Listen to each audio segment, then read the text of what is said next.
All right, today we are jumping into a really fascinating and, let's be honest, kind of alarming argument from a source called Predictive History. Now, it claims that if you want to understand America's next big war, you don't look at troops on a map. No, you have to look at a huge shift in its economy that started, get this, 50 years ago. It's a massive claim, so let's break it down. So we're going to do this a little differently today. We're actually going to start at the end. See, the source makes this absolutely shocking prediction. And if we see it first, we can work backward and see exactly how they got there. It's kind of like trying to solve a mystery when you already know who done it. And there it is, just like that. No wiggle room, no maybe, no hedging their bets. A direct, straight-up prediction of war with a very specific country. This is the big puzzle we're tackling today. How on earth could anyone make a claim that confident? Well, let's start digging. So what's the logic here? I mean, is this based on some secret intelligence report? Is it about troop movements? According to this source, nope, none of that. The real reason, they say, is buried deep in the economic history of the US, in a huge transformation that started quietly about half a century ago. And that right there brings us to the foundation of this entire argument. The source says that to really get America's foreign policy today, you have to understand that the country has had two totally different economies since World War II. It's like it became a different country. So what we're looking at here are those two different Americas. On one side, you've got the economy from about 1950 to 1980, a manufacturing powerhouse. I mean, factories were humming, we were building things, and that created a really strong middle class. But then, after 1980, everything started to change. The economy became, well, financialized. It wasn't about making cars anymore, it was about making money from money. Wall Street, not Main Street, became the real engine of growth. And the numbers, I mean, they're just staggering. Back in the manufacturing days, factories made up 40% of the entire US economy. 40%! Today, it's just 10%. And look at what took its place. The financial sector now pulls in an incredible 40% of all corporate profits. Just think about that for a second. Almost half the profit in America doesn't come from making stuff, but from moving money around. You know, this wasn't just some abstract economic shift. It changed society. Political power started draining away from factory floors and flowing onto Wall Street trading floors. The smartest kids graduating college weren't dreaming of building the next great invention, they were dreaming of building complex financial instruments. The source argues this created what they call a rentier system. And put simply, that just means it became way more profitable to own things, like stocks and real estate, than it was to actually make things or, work for a living. So you have to ask, how did this happen? Was this just the natural way of things? The source says, absolutely not. They claim this was a deliberately built global financial empire, one designed to benefit the United States above everyone else. And this timeline here shows the three key moments, the pillars that built that empire. First, 1944, the world agrees to make the US dollar the global currency, backed by gold. Solid. But then, in 1971, came the real masterstroke. The US cut the dollars linked to gold, but then immediately tied it to oil. This meant that if any country, anywhere, wanted to buy oil, they had to get US dollars first. That created this huge, permanent global demand for dollars. And finally, when the Soviet Union collapsed in 1991, America was the last superpower standing, totally free to write the rules for the whole world.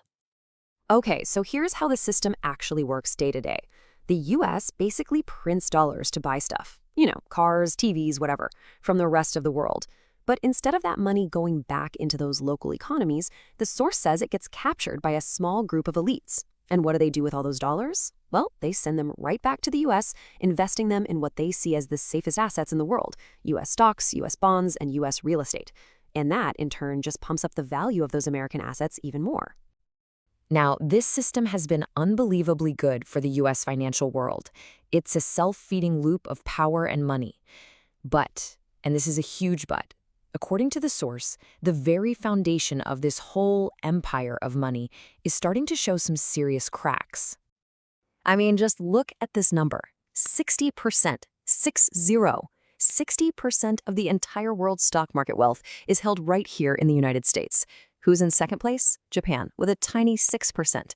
China, the country we're always told is the next big rival, just 3%.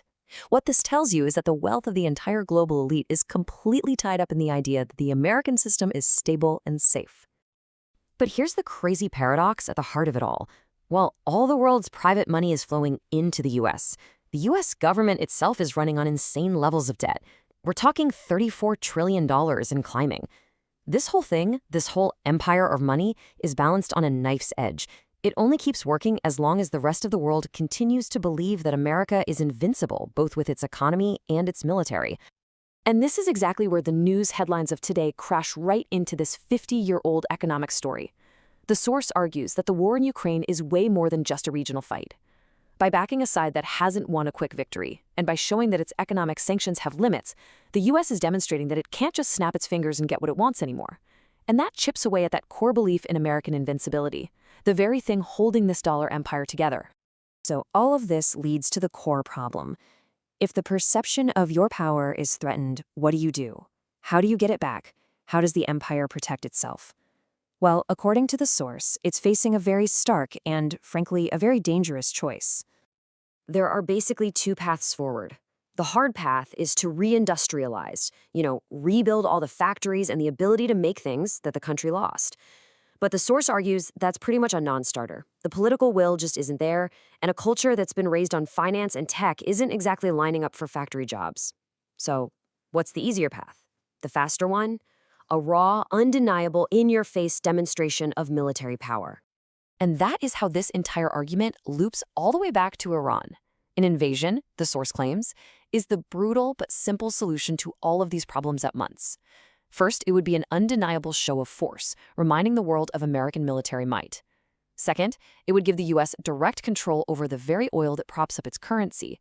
And third, it would secure critical shipping lanes.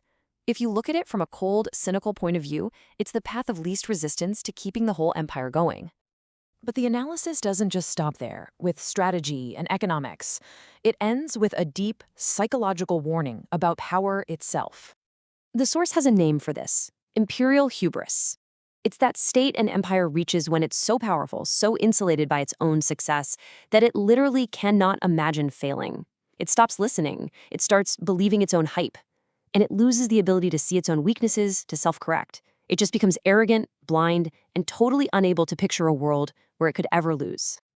And so that brings us to the final chilling question that this source leaves us with. What happens when an empire that's addicted to easy money, an empire that suddenly feels threatened, also happens to believe it's invincible? What happens next? What choices are its leaders, gripped by a hubris that tells them they cannot possibly fail, willing to make to hold on to power?